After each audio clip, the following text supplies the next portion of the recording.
Going to discuss the social institutions. ठीक है, social institutions का डिस्कस करना बहुत ज़रूरी है। पहले इसके इंट्रोडक्शन के बारे में थोड़ा सा देखते हैं। ठीक है, ताकि इंट्रोडक्शन के बारे में थोड़ा आपको इंस्टीट्यूशन की नो हाउ हो जाए, और उसके बाद फिर आप आसानी से इंस्टीट्यूशंस की डिटेल में, जब हमारे पास इंस्टीट्यूशन हो तो हम पढ़ सकते हैं। तो इंस्टीट्यूशन क्या होता है? Institution is a system of norms to achieve some specific goal. क्यों एक इंस्टीट्यूशन बनाया जाता है? इंस्टीट्यूशन या कोई भी इदारा इसलिए बनाया जाता है क्योंकि उसका अल्टीमेट मकसद होता है कि वो किसी खास तरीके से, किसी खास नॉर्म्स और वैल्यूज के जरिए से, किसी खास मैकेनिज्म के जरिए से अपने सोसाइटी में अपना कोई भी मकसद हासिल कर सके। So institution is a system of norms, यानी तमाम नॉर्म्स मिलकर इंस्टीट्यूशंस बनाते हैं। ठीक है, मतलब हर इंस्टीट्यूशन में नॉर्म्स का होना जरूरी है। ये एक नॉर्म्स जो है ना, नॉर्म्स दो चीजों के उसका नाम है, कॉम्बिनेशन का नाम है, फोकवेज एंड मॉरिस का। तो ये क्या होता है, इसको आप ये भी कह सकते हो कि it is an organised cluster of folkways and mores centred around on a major human activity. यानी ये क्या होता है, ये एक ऑर्गेनाइज्ड क्लस्टर होता है, ये ग्रुप होता है फोकवे और मोरेस का, जो जिसका काम क्या होता है, जिसका सेंटर ऑफ अटेंशन होता है कि इंसान की किसी एक्टिविटी को अच्छी तरीके से परफॉर्म करवा सके, अच्छी तरीके से कंप्लीट करवा सके। फिर हम कहते हैं कि social norms share expectations in limited activities on specific time in a given place is known as social institution। यानी किसी खास वक्त पर, किसी खास जगह पर, जब एक खास सोशल नॉर्म्स आपस में मिलकर कोई एक काम सर अंजाम देते हैं, किसी एक इदारे में एक काम सर अंजाम देते हैं, उसे हम सोशल इंस्टीट्यूशन कहते हैं।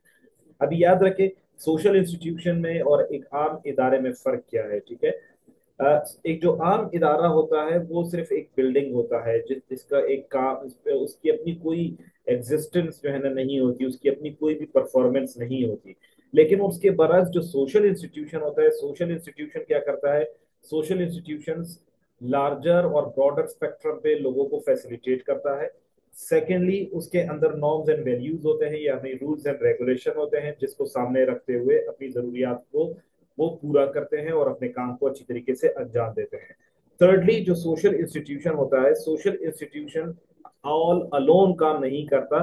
सोशल इंस्टीट्यूशन अपने साथ बाकी सोशल इंस्टीट्यूशंस को, जैसे गवर्नमेंट है, रिलीजन है, एजुकेशन है, इकोनॉमी है और फैमिली है, उन सब के साथ एक स्ट्रक्चर कायम करके अपने पूरे सोसाइटी को ओवरऑल रन करवाता है। जैसे मिसाल के तौर पर हमारी पॉलिटिक्स को ले लो, तो पॉलिटिक्स का असर हमारे रिलीजन पर भी है, हमारी सोसाइटी पर भी है, हमारे हर चीज पे। ठीक है, तो सोशल इंस्टीट्यूशन का अगर आपसे पूछ लिया जाए, तो सोशल इंस्टीट्यूशन का बड़ा असर पड़ता है माशरे पर।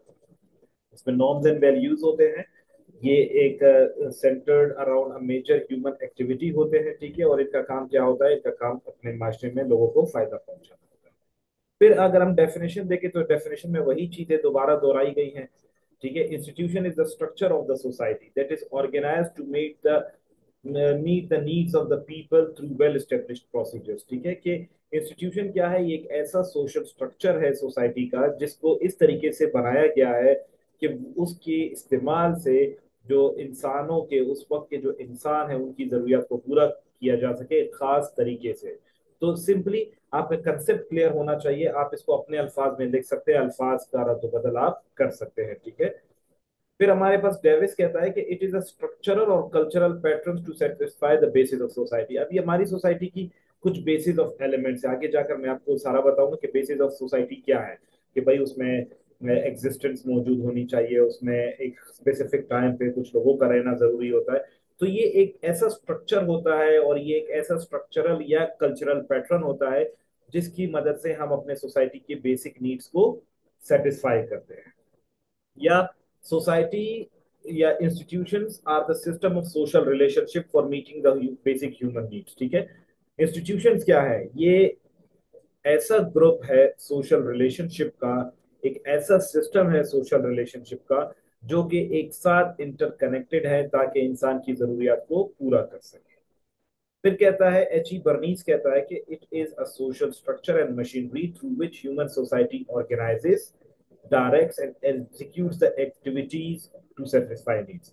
वो ये कहता है, इसकी जो डेफिनेशन है वो बहुत कॉम्प्रिहेंसिव डेफिनेशन है। वो ये कहता है कि ये एक ऐसा सोशल स्ट्रक्चर है, ये एक ऐसी मशीनरी है जिसके जरिए से इंसान अपने आप को, अपने माशरे को ऑर्गेनाइज करता है, उसको सिस्टमेटिक बनाता है, उसको एक डायरेक्टिव प्रोवाइड करता है, उसको एक राह या उसको एक रास्ता प्रोवाइड करता है, और उस रास्ते के जरिए से अपने एक्टिविटीज को अमल में लेकर आता है ताकि वो अपनी जरूरियात को, वो अपने नीड्स को पूरा कर सके। Then we have got a social institution as an interrelated set of norms.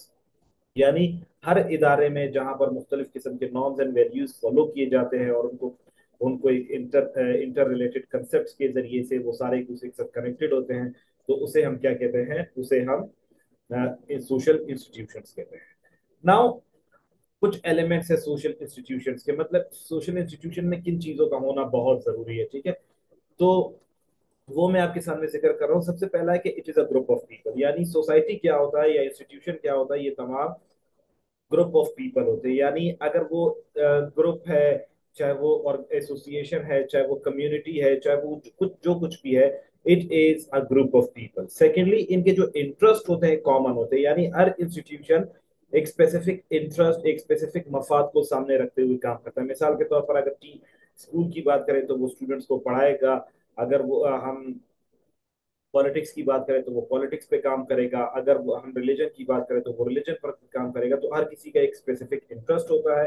फिर इसके कुछ मटेरियल रिसोर्सेज होते हैं। मटेरियल रिसोर्सेज से मुराद कुछ बिल्डिंग्स होती हैं, कुछ नॉर्म्स होती हैं, कुछ लिटरेचर होता है जिनको सामने रखते हुए इनका इस्तेमाल किया जा सकता है। It have norms to fulfil the social needs. इसके कुछ नॉर्म्स होते हैं जिसके जरिए से उनकी जरूरियात को पूरा किए जाते हैं। So if you have any question in last these three slides, you may ask me right now so that we may go ahead. I'll be checking your question within a minute.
Clear to everybody? Okay. Next, functions. Her institution के कुछ functions होते हैं, ठीक है। उस functions को हम मुख्तलिफ तरीकों से एनालाइज करते हैं, मुख्तलिफ तरीकों से उसको समझने की कोशिश करते हैं। उसमें सबसे पहला हमारे पास है मैनिफेस्ट फंक्शन। मैनिफेस्ट फंक्शन क्या होता है? मैनिफेस्ट कहते हैं हर वो चीज जो जहन में परवान चढ़ती है, ठीक है, उसे हम मैनिफेस्ट फंक्शन कहते हैं, जिसको हम इंटेंडेड फंक्शन भी कहते हैं। हम हर काम, हर अमल जो करते हैं उसका सबसे पहले जहन में हम कुछ ना कुछ खाका बनाते हैं, उसका हम स्केच बनाते हैं कि भाई हम ये काम क्यों कर रहे हैं, और ये जो अमल हम कर रहे हैं इससे हमें क्या हासिल होगा। जैसे मिसाल के तौर पर आप पढ़ रहे हो, तो उस पढ़ने से आपको पता चलता है कि यार अगर हम पढ़ेंगे तो हम पेपर में अच्छा परफॉर्म करेंगे, ये आपका मैनिफेस्ट फंक्शन है। लेकिन पढ़ने के साथ साथ आपके नॉलेज में इजाफा हो रहा है, आपकी राइटिंग स्पीड बढ़ रही है, तो ये आपका लेटेंट फंक्शन है। तो manifest functions are the intended functions. Basically it has got different, हर इंस्टीट्यूशन का अलहदा मैनिफेस्ट फंक्शन होता है। जैसे फॉर एग्जांपल रिप्रोडक्शन, चीजों को दोबारा पैदा करना, जनरेट करना, ठीक है। उसमें हम कह सकते हैं कि जैसे रेस है, आप एक फैमिली दूसरी फैमिली में, या दो दो फैमिलीज होती हैं, या कोई भी शख्स फैमिली बनाता है तो वो अपने रंग और नस्ल को बढ़ाने की कोशिश करता है। इसी के साथ साथ गुड्स की बात करें तो अगर हम फैक्ट्रीज बनाते हैं, हम इंडस्ट्रीज बनाते हैं, तो उनका अल्टीमेट मकसद होता है कि गुड्स और फैक्ट्रीज गुड्स को या सर्विसेज को इम्प्रूव करवाए, ठीक है। इसके साथ साथ हम देखते हैं कि सर्विसेज प्रोवाइड करना, जैसे फॉर एग्जांपल आपका सोशल वेलफेयर डिपार्टमेंट है तो इसलिए बनाया गया है ताकि वो लोगों को सोशल वेलफेयर की सर्विसेज प्रोवाइड कर सके। अगर एजुकेशन डिपार्टमेंट बनाया गया तो वो लोगों को एजुकेट कर सके। इसी तरीके से आपका जो खानदान बना है उसका मकसद है कि वो ट्रेडिशंस को फॉलो कर सके। अगर पॉलिटिक्स बनाई गई तो वो पावर और अथॉरिटी को डील कर सके। अगर माशरा बनाया गया है तो वो रोल ऑफ स्टेटसेस को डील कर सके। या इसी के साथ साथ उस माशरे में हम अपने नॉर्म्स एंड वैल्यूज को भी आइडेंटिफाई कर सके। तो हर इदारे का मैनिफेस्ट फंक्शन मौजूद होता है। इसका काम सोशलाइजेशन भी होता है कि ये अपने आसपास लोगों को तमाम वो चीजें प्रोवाइड कर सके जिसके लिए वो वर्कआउट कर रहे होते हैं। उनको माशरे में रहने का तरीका सिखाते हैं, उसमें डूज एंड डोंट्स सिखाते हैं, उसमें उनको मुख्तलिफ सोशल कंट्रोल में रखते हैं जिसकी मदद से वो क्या कर सकते हैं, अपने आप को एक लॉ अबाइडिंग सिटीजन बना सकते हैं। इसका काम पॉलिसी मेकिंग भी होता है, ठीक है, सोशल इंस्टीट्यूशन का। जैसे हमारे पास मुख्तलिफ जो पॉलिसीज बनाए जाते हैं हमारे इदारों में, ठीक है, लेजिस्लेशन की जाती हैं। जुडिशरी हमारे पास होती है, हमारे पास एग्जेक्टिव होते हैं। इन सब का काम क्या होता है, ये रूल्स एंड रेगुलेशन को बनाते हैं, फिर उसको इम्प्लीमेंट करते हैं। और हर वो शख्स जो इसको वॉयलेट करता है, जो इसको जो है डिस्टर्ब करता है, तो वो उसको सजा और जजा का कंसेप्ट भी क्रिएट करवाते हैं। और अबव ऑल किसी भी इंस्टीट्यूशन का काम होता है लोगों को सिखाना। अगर हम फैमिली को एज ए इंस्टीट्यूशन देखें तो उसका काम होता है बच्चे को सिखाना। अगर एजुकेशन को हम सोशल इंस्टीट्यूशन के तौर पर देखें तो उसका काम होता है बच्चों को एजुकेट करना। इसी के साथ साथ अगर हम पॉलिटिक्स को देखें तो पॉलिटिक्स पॉलिटिकल लीडरशिप और पॉलिटिकल अथॉरिटी का इस्तेमाल करना सिखाती है, कॉन्स्टिट्यूशन का इस्तेमाल सिखाती है। इसी तरह रिलीजन देखें तो रिलीजन हमें जो है ना रूल्स को फॉलो करना, अपने अल्लाह अलमाइटी को प्लीज करना, ठीक है, अपनी जिंदगी को एक स्पेसिफिक डायरेक्शन में परवान चढ़ाना जो है ना, ये हमें सिखाती है। तो ये चीजें हमारे पास मैनिफेस्ट है। लेकिन याद रखें, it is not, the functions are not limited to the manifest functions. It is much more beyond that. Latent functions भी होते हैं इसके आसपास, ठीक है, जो कि अनइंटेंशनली इसमें चल रहे होते हैं। जरूरी नहीं है कि ये आपके जहन में ही मौजूद हो तभी ये चल रहे हो, नहीं, ये उसके पैरेलल चल रहे होते हैं। जैसे फॉर एग्जांपल आप मेरा लेक्चर सुन रहे हो तो इससे आप कोई लैंग्वेज सीख लेते हो। या आप मेरे साथ, आप किसी के साथ उठते बैठते हो तो उससे आपकी पर्सनैलिटी डेवलपमेंट हो जाती है, ठीक है। तो आपकी बिहेवियर फॉर्मेशन हो जाती है। यूजुअली हम कहते हैं ना कि man is known by the company he keeps. तो अगर आप अच्छे लोगों के साथ उठते हो बैठते हो तो आप बेशक उनसे पढ़ रहे होते हो लेकिन आप उनकी पर्सनैलिटी ट्रेट्स को अडॉप्ट करते हो, ठीक है। इसी तरह सोशल कंट्रोल भी सिखाया जाता है आपको इसका जो है ना अनइंटेंशनली। फॉर एग्जांपल यहाँ पर क्लास में मौजूद है तो इस क्लास के जो रूल्स एंड रेगुलेशन है वो आपको ये सिखाते हैं कि भाई आपने अपने कोलीग्स की राय का ख्याल रखना है। अगर वो कोई चीज जो है ना, अपने सिस्टम को जो है ना वो समझने की कोशिश करना है, आपने क्लास में कोई मिसबिहेव नहीं करना है, या आपने पढ़ना है, या आपने अपने टास्क को टाइमली कंप्लीट करना है। तो ये तमाम क्या है, ये लेटेंट फंक्शन होता है। इसी तरीके से आप देखिए आज तक हमारे पास कभी मजहब ने हमें जो है ना सजा और जजा, मिसाल के तौर पे सजा नहीं दी है ऐसे। लेकिन हम क्या करते हैं, हम जहाँ कहीं पर भी कोई गुनाह कर रहे होते हैं या गुनाह का इरादा रखते हैं तो हमारे सामने मजहब आ जाता है। कहीं पर हम रूल की वोलेशन करना चाह रहे होते हैं तो हमारे सामने जो है ना वो हमारा स्टेट का जो है ना लॉज हमारे सामने आ जाते हैं, ठीक है। तो ये सोशल कंट्रोल है। ये अनइंटेंशनली जो है ना हमारे माइंड में चल रहे होते हैं। फिर इसके साथ साथ इसका अहम काम क्या होता है, इसका अहम काम होता है ट्रांसमिशन ऑफ कल्चर। जैसे मैंने आपको बताया ना कि एक शख्स फैमिली बनाता है तो उसका ख्याल ये होता है कि यार हम रिप्रोडक्शन करेंगे, हम अपनी फैमिली को ग्रो करेंगे, हम अपने जो है ना स्ट्रेंथ को ग्रो करेंगे। लेकिन क्या होता है, आहिस्ता आहिस्ता आपकी कल्चर भी प्रमोट हो रही होती है। आपका कल्चर एक जनरेशन से दूसरे जनरेशन में जा रहा होता है, आपके आइडियाज एक जनरेशन से दूसरे जनरेशन में जा रहे होते हैं, आपका वेल्थ एक जनरेशन से दूसरे जनरेशन में ट्रांसफर हो रहा होता है, आपका लिटरेचर एक जनरेशन से दूसरे जनरेशन में ट्रांसमिट हो रहा होता है। सिर्फ ये नहीं होता कि उस बच्चे का पैदा करना, उस बच्चे के साथ मैनिफेस्ट तो ये है कि औलाद पैदा हो गई, लेकिन आप अनइंटेंशनली जो है ना बहुत सारी चीजों को प्रमोट कर रहे होते हैं। और अब ऑल ये जो तमाम जो इंस्टीट्यूशन है, इन तमाम ये तमाम इंस्टीट्यूशन जो है ना ह्यूमंस को इंटरटेन करते हैं, उनकी जरूरियात को पूरा करते हैं, उनके मुश्किलात को हल करने की कोशिश करते हैं, उनको उनको जो है ना लॉ अबाइडिंग सिटीजन बनाते हैं, उनकी जरूरियात को, उनकी ख्वाहिशात को, उनकी जो लग्जरीज और कंफर्ट्स होती है उनको मजीद प्रमोट करते हैं। तो इसलिए हर इस इदारे के मुख्तलिफ फंक्शंस और काम होते हैं, ठीक है। तो these were some of the functions. अभी आगे हम चलेंगे और हम देखेंगे कि किस तरीके से हमारे पास कौन कौन से इंस्टीट्यूशन है। सबसे पहले आप यहाँ पर अपने पास नोट डाउन करें कि हमारे पास 5 किस्म के इंस्टीट्यूशन है जो मैं आपके लिए लिखने जा रहा हूँ, ठीक है। ये ऐसी ये लफ्ज मैं लिख रहा हूँ सिर्फ याद रखने के लिए ताकि आपको याद हो। That is grief. ग्रीफ वैसे गम को कहते हैं, वो GRIEF वाला ग्रीफ होता है, लेकिन ये हम लोगों ने एक एक्रोनियम बनाया है ताकि आप लोगों को अपने सोशल इंस्टीट्यूशन याद रख सके। सबसे पहला है गवर्नमेंट या पॉलिटिक्स, जिसे आप कहते हैं, ठीक है, गवर्नमेंट या पॉलिटिक्स। दूसरा है हमारे पास रिलीजन। तीसरा है हमारे पास एजुकेशन। चौथा है हमारे पास इकोनॉमी। और लास्ट हमारे पास है फैमिली, या इसको हम सोशियल सोसाइटी कहते हैं, ठीक है, या सोशियो कंसेप्ट देखेंगे, ठीक है।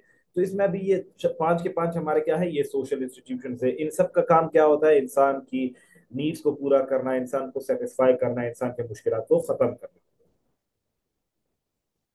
तो अभी हम सबसे पहला जो सोशल इंस्टीट्यूशन है फैमिली को पढ़ेंगे, ठीक है। आज कोशिश करेंगे कि आज हम 2 लेक्चर्स में इसको वाइंड अप करें। अगर 2 लेक्चर नहीं हुए तो मैं तीसरा लिंक भी आप लोग के साथ शेयर करूंगा, ताकि इस चैप्टर को, ये बहुत लेंथी चैप्टर है, इसको हम खत्म कर सके, ठीक है। फैमिली क्या है, family is a universal and multi functional institution. ये एक ऐसा इदारा है कि ये हर दुनिया में पाया जाता है और इसके मुख्तलिफ फंक्शंस होते हैं। तो इस वजह से इसे हम यूनिवर्सल इंस्टीट्यूशन भी कह सकते हैं, और आप इसको मल्टी फंक्शनल इंस्टीट्यूशन भी कह सकते हैं। यानी ये दुनिया के हर जगह पर मुख्तलिफ फॉर्म और स्ट्रक्चर में पाया जाता है, और इसके मुख्तलिफ फंक्शंस होते हैं। एक फंक्शन नहीं है कि बच्चे को पैदा करना या जनरेशन को ग्रो करना, इसके बहुत सारे फंक्शंस हैं। आगे डिटेल में पढ़ूंगा। It is one of the oldest institution which influences the life and the behaviour. यानी एक ये एक जो है ना बहुत पुराना जो है ना ये एक इंस्टीट्यूशन है, और इसका ये क्या होता है, ये इंसान की जिंदगी को, उनके बिहेवियर को बहुत ज्यादा क्या करता है, इन्फ्लुएंस करता है। फैमिली बेसिकली रोमन वर्ड फैमिलाइज से लिखा गया है, जिसका मतलब है सर्वेंट। यानी फैमिली का काम क्या होता है, फैमिली का काम होता है कि वो अपने जो ऑफ स्प्रिंग्स हैं, या जो अपने बच्चे हैं, या उनके जो अपने मेंबर्स हैं, उनकी सर्विसेज, उनको सर्विसेज प्रोवाइड कर सके, उनकी खिदमत कर सके। अभी खिदमत कैसे की जाती है, खिदमत कुछ सिखा के की जाती है, खिदमत कुछ पढ़ा के की जाती है, खिदमत कपड़े धो के की जाती है, खिदमत खाना के खिला के की जाती है। जैसे घर में हम सारे काम करते हैं, ठीक है। तो फैमिली का बेसिकली मकसद यही होता है कि ये एक दूसरे को सर्विसेज प्रोवाइड करें। अगर डेफिनेशन में देखें तो हम कहते हैं कि family is a group of person United by the ties of marriage. अभी मैरिज क्या है, marriage is a socially approved contract. Marriage, just let me right it for you, marriage is a socially approved contract of having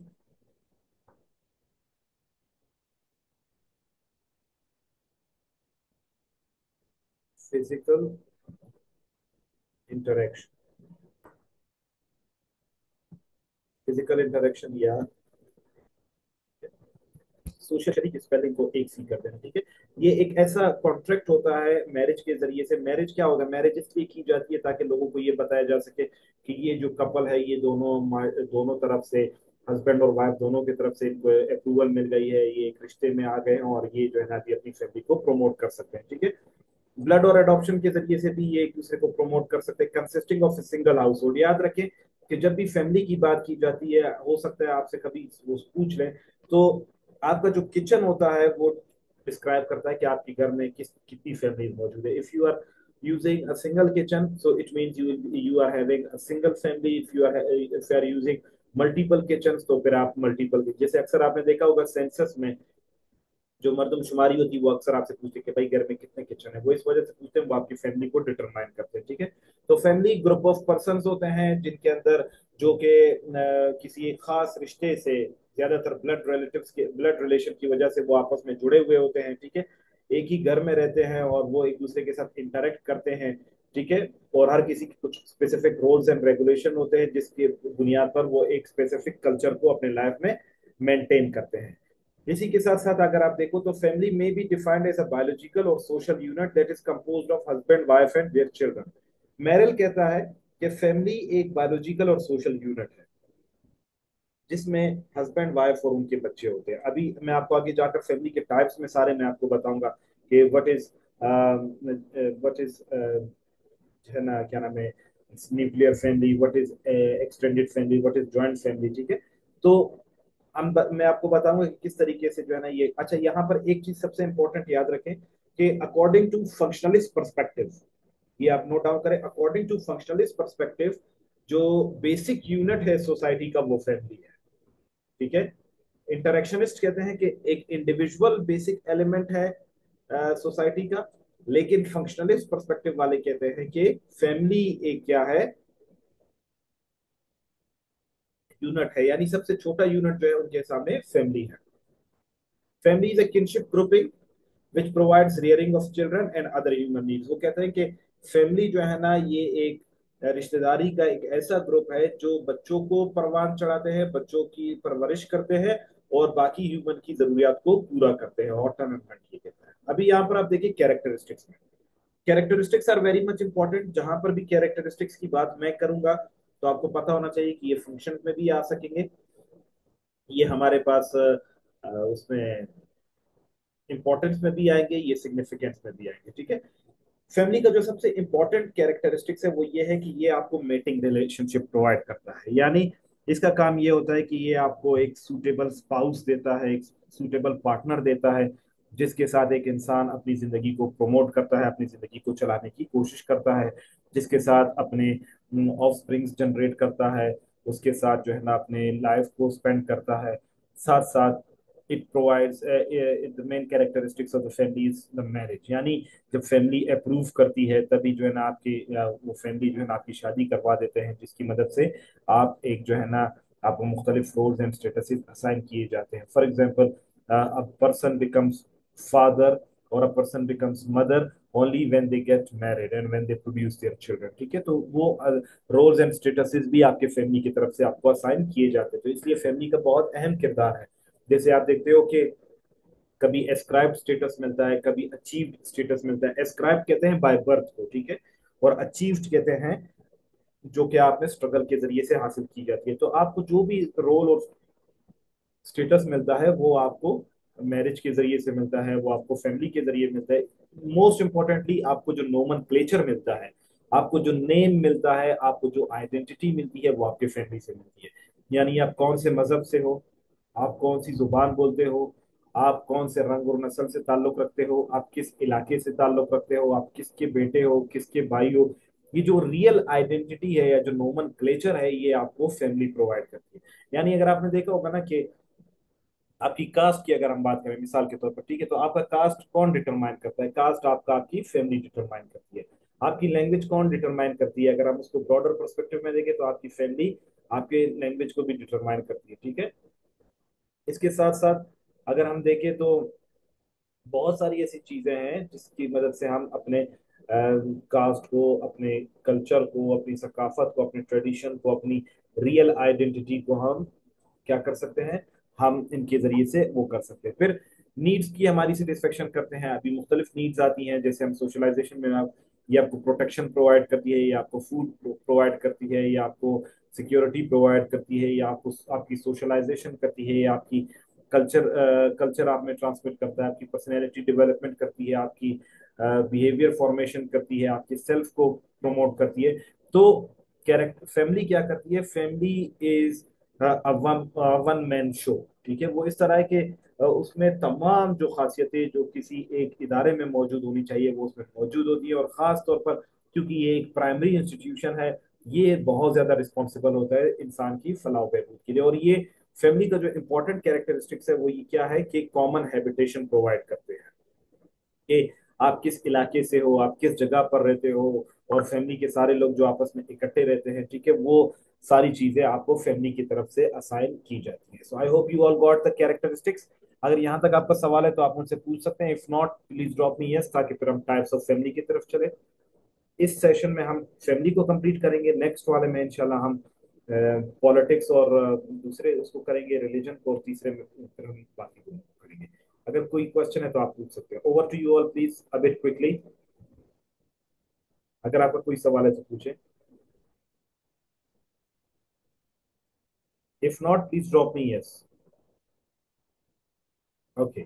अभी family के types को देखें। ठीक है। Family के टाइप्स मैं आपको समझाने जा रहा हूँ, आपने इसको समझना है और आपने फिर इसको अपने वर्ड्स में आपने उसको एक्सप्लेन करना है। सबसे पहला है कि इंसान जब रहता है, ठीक है, रिहाइश की बुनियाद पर रेजिडेंट, जैसे मैंने आपको बताया ना फैमिली की बहुत सारी किस्में हैं, तो इंसान की रिहाइश की बुनियाद पर, रेजिडेंस की बुनियाद पर तीन किस्म की फैमिलीज होती हैं।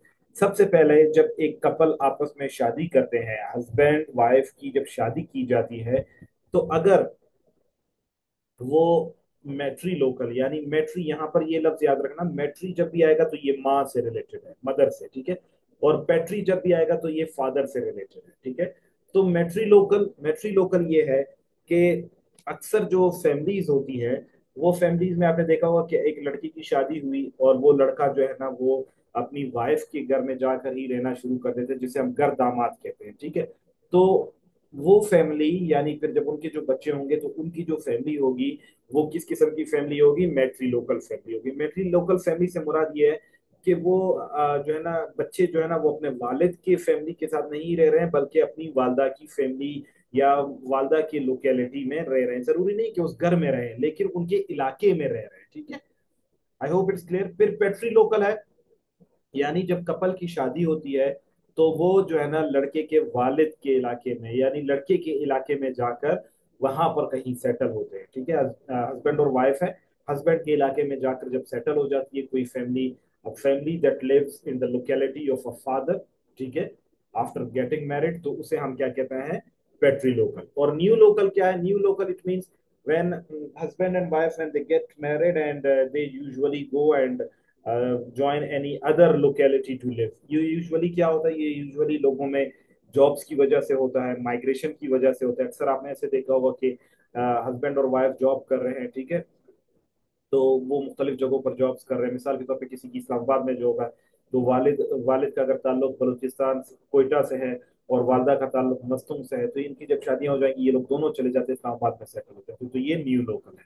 और बाय लोकल ये है कि एवरी नाउ एंड देन कभी वालिद के इलाके में जाकर रहा जा रहा है, कभी वालदा के इलाके में जाकर रहा जा रहा है। इट मीन्स ये अक्सर इस तरह होता है हमारे इलाकों में या हमारे बलूचिस्तान में, कि हम क्या करते हैं, कभी कभार हम वालदा के, जैसे फॉर एग्जांपल माय पेरेंट्स, ठीक है, हमारे हमारा जो आबा अजदाद का इलाका है वो पेशावर है, तो हम कभी जो है ना गर्मियों में पेशावर, सर्दियों में पेशावर चले जाते हैं, गर्मियों में इधर आ जाते हैं, या इस तरीके से 2 महीने के लिए 3 महीने के लिए चले जाते हैं। तो ये क्या हो जाता है आपका? रेजिडेंस की बुनियाद पर ये चार टाइप्स है फैमिली की। फिर एंसेस्ट्री। अभी एंसेस्ट्री होता क्या है? एंसेस्ट्री का मतलब ये होता है शजरा नसब। हमारे पाकिस्तानी माशरे में, ठीक है, हमारे पाकिस्तानी माशरे में हमारी जो एंसेस्ट्री चलती है, हमारा जो शजरा नसब चलता है, वो ज्यादातर वालिद से चलता है, ठीक है। तो जो लाइनेज है, जो एंसेस्ट्री है, अगर वो वालदा से एफिलिएटेड है, जैसे हम हमारे सामने सिर्फ एक एग्जांपल देखने को मिलती है मैट्रिलिनियल की, जैसे बिलावल भुट्टो जरदारी। उसने क्या कहा है? उसने बिलावल भुट्टो यानी अपने शजर नसब को अपनी वालदा के साथ लिंक किया है। तो हम ये कह सकते हैं कि बिलावल भुट्टो की जो फैमिली है वो मैट्रिलिनियल फैमिली है, ठीक है। या आप उसकी जो बहनों का अगर नाम देखते हैं तो उसके साथ भी भुट्टो लगा हुआ है। इसका मतलब है उन्होंने अपने अपने शजर नसब को अपने वालिद के साथ एफिलिएट नहीं किया, रादर उन्होंने क्या किया? अपने वालदा के साथ एफिलिएट किया। लेकिन हमारे यहाँ बलूचिस्तान में ज्यादातर आपने देखा होगा, या पाकिस्तान में, हमारा जो शजर नसब होता है, हमारी जो एंसेस्ट्री होती है या जो लाइनेज होती है, ये हमारे वालिद से लिंक होती है। यानी फॉर एग्जाम्पल अगर आपके वालिद रिंद हैं तो आप भी रिंद कहलाओगे, आपकी पूरी फैमिली, आपकी सिस्टर, आपके ब्रदर सब रिंद कहलाएंगे। अगर आप खजक हो तो आपकी पूरी फैमिली खजक कहलाएगी, ठीक है। तो ये क्या है आपका? ये आपकी लाइनेज है। यानी दो टाइप्स है एंसेस्ट्री, या मदर से रिलेटेड होंगे या फादर से रिलेटेड होंगे। फिर हम बात करते हैं अथॉरिटी की, कि जिस घर में जिसका इख्तियार होता है, यानी अगर आपके घर में जो इख्तियार है, जो अथॉरिटी है, जो डिसीजन मेकिंग है, जो पावर है, अगर वो पावर जो है ना, power is in the hand of a father, तो हम उसको कहेंगे पेट्री आर्कल। आर्क, ARCH, आर्क याद रखे। आर्क वैसे यूजुअली यूज किया जाता है हुकूमत के लिए। यानी घर में अगर वालिद की हुकूमत, वालिद की बात चलती है, वालिद की अथॉरिटी चलती है, तो हम उसे कहते हैं कि यार ये पेट्रियार्कल फैमिली है। और अगर वालदा की बात चलती है, वालदा की जो है ना बहुत ज्यादा सुनी जाती है, वालदा की जो है ना डिसीजन मेकिंग में जो है ना बहुत ज्यादा हाथ होता है, उसको जो है ना वो दिया जाता है, तो उसे हम कहते हैं मेट्रियार्कल। यानी it depends on the family कि आपके फैमिली में किस किस्म की अथॉरिटी चलती है, and your authority is linked with whom. Then we have got marriage. Marriage की बुनियाद पर हमारे पास बहुत सारे टाइप्स हो सकते हैं। आगे जाकर मैं आपको पूरा मैरिज पर एक लेक्चर डिलीवर करूंगा। मैरिज ये है कि अगर आपके खानदान में, आपकी एक फैमिली में अगर एक एक शादियां होती हैं लोगों की, तो वो मोनोगेमियस फैमिली है। और अगर एक से ज्यादा शादियां हैं तो वो पॉलीगेमियस है। यहाँ पर मैं आपके लिए सिर्फ कुछ वर्ड्स लिखना चाहता हूँ ताकि अगर टर्मिनोलॉजीज में आते हैं तो आप उसको बता सकें। One is polygamy. Chat box में देखिए, पॉलीगेमी। पॉलीगेमी का मतलब होता है एक से ज्यादा शादियां करना। ठीक है, पॉलीगेमी। इसके अंदर दो टाइप्स हैं। One is called polygyny, GYNY। Gyny कहते हैं औरत को, ठीक है। यानी जब एक हस्बैंड, एक मर्द, ठीक है, एक कहीं ज्यादा औरतों से शादी करता है। जैसे इस्लाम में हमारे पास जो इजाजत है वो पोलीगाइनी की इजाजत है। यानी एक मर्द चार औरतों से शादी कर सकता है, तो ये पोलीगाइनी है। लेकिन अगर श्रीलंका, तिब्बत या इस तरह के कुछ इलाकों में देखें तो, या ओल्ड सिविलाइजेशन में देखें, तो एक वुमेन जो अक्सर मोनार्क हुआ करती थी, जो है ना बादशाह हुआ करती थी, या जो बादशाह का अपोजिट क्या होगा फीमेल में, ठीक है, मलका हुआ करती थी। तो वो जो है ना क्या, या फिर खानदानों में कुछ इस तरह के ट्राइब्स मौजूद है जिसमें एक औरत जो है ना वो मल्टीपल मेल्स से शादी करती है, ठीक है। तो उसे हम पॉली एंट्री कहते हैं। तो खानदान में अगर एक शादी होगी तो वो जो फैमिली है वो मोनोगेमियस फैमिली कहलाएगी, और अगर एक से ज्यादा शादियां होंगी तो वो पॉलीगेमियस फैमिली कहलाएगी। अच्छा, इसमें आप मजीद एडिशन भी कर सकते हैं। एक हो गया एंडोगेमी। एंडोगेमी का मतलब होता है कि आप विद इन ट्राइब, ठीक है, अगर आप खानदान के अंदर शादी करते हैं तो उस आपकी फैमिली एंडोगेमियस फैमिली है। अगर खानदान के बाहर शादी की जाती है तो उसे हम कहते हैं एक्सोगेमियस। एक्सो का मतलब है आउट, ठीक है, आउटसाइड ऑफ द ट्राइब। तो डिपेंड करता है कि शादी की बुनियाद पर आपकी जो है ना, या मैरिज की बुनियाद पर आपकी फैमिली टाइप कौन कौन सी है। और फिर लास्ट हमारे पास है इंडिविजुअल। अब यहाँ पर ये तादाद को गौर से देखना है। ये इस तरह है जो हमारे पास बहुत ज्यादा मिक्सड अप किया जाता है। सबसे पहले याद रखें, हमारे पास पहला टाइप है कंजुगल या न्यूक्लियर फैमिली। कंजुगल या न्यूक्लियर फैमिली ऐसी फैमिली होती है जिसमें हस्बैंड वाइफ और उनके बच्चे होते हैं जो कि गैर शादीशुदा होते हैं, ठीक है। न्यूक्लियर फैमिली, हस्बैंड वाइफ उनके बच्चे जो कि गैर शादीशुदा है। फिर हमारे पास दूसरा, हमारे पास मैं यहाँ पर आपको बता रहा हूँ, एक है एक्सटेंडेड फैमिली। एक्सटेंडेड फैमिली ये है कि हस्बैंड वाइफ, उनके मैरिड और अनमैरिड चिल्ड्रन जब सारे आपस में इकट्ठे रहते हैं अलोंग विद ग्रैंड पेरेंट्स, तो उसे हम क्या कहेंगे, एक्सटेंडेड फैमिली, ठीक है। और फिर जॉइंट फैमिली क्या है? जॉइंट फैमिली ये है कि जिसमें आपके पास husband wife, your grandparents, your children married और unmarried, their uncles, their aunts, यानी मुख्तलिफ जनरेशन जब एक फैमिली में रिजाइड कर रही हो, तो उसे हम क्या कहते हैं, जॉइंट फैमिली कहते हैं। जॉइंट फैमिली में यूजुअली होता है आपके अंकल्स, आपके कजन्स, वो सारे आपके साथ रह रहे होते हैं, ठीक है। और रिलेशन की बुनियाद पर ये थोड़ा सा बहुत इंपॉर्टेंट है, इसको थोड़ा सा गौर से समझना, ठीक है। कंसेंगुइन फैमिली क्या है? कंसेंगुइन फैमिली एक ऐसी फैमिली है, ठीक है, जिसमें कंसेंगुइन फैमिली या फैमिली ऑफ ओरिएंटेशन, यानी जिस फैमिली में इंसान पैदा होता है वो फैमिली ऑफ ओरिएंटेशन कहलाती है। फॉर इंस्टेंस, मैं अपने घर में पैदा हुआ हूं तो मैं अपने फैमिली, ये फैमिली मेरे लिए क्या है, ये मेरी फैमिली ऑफ ओरिएंटेशन है। लेकिन अक्सर क्या होता है जब शादियां हो जाती है, ठीक है, यूजुअली फीमेल्स की जब शादियां हो जाती है तो वो अपना घर छोड़कर, यानी फैमिली ऑफ ओरिएंटेशन छोड़कर अपने ससुराल में आ जाती है। जो ससुराल है वो हमारे पास फैमिली ऑफ प्रोक्रिएशन आती है, ठीक है। और फिर लास्ट हमारे पास ब्लेंडेड फैमिलीज है। ब्लेंडेड फैमिलीज इस तरह की फैमिलीज होती है जब खानदान में मुख्तलिफ जो है ना वो जो जनरेशन होते हैं वो आपस में क्रॉस कजन मैरिजेस कर रहे होते हैं, आपस में जो रह रहे होते हैं, ठीक है। यानी जिस घर में आप रह रहे हो उसी घर में आपकी शादी हो जाती है, वही आपका ससुराल बन जाता है, वही आपका मायका बन जाता है, तो उसे हम ब्लेंडेड फैमिलीज कहते हैं। So I hope you all got the family as an institution. यहाँ तक अगर आपका कोई सवाल है तो आप पूछ सकते हैं। इस लेक्चर को हम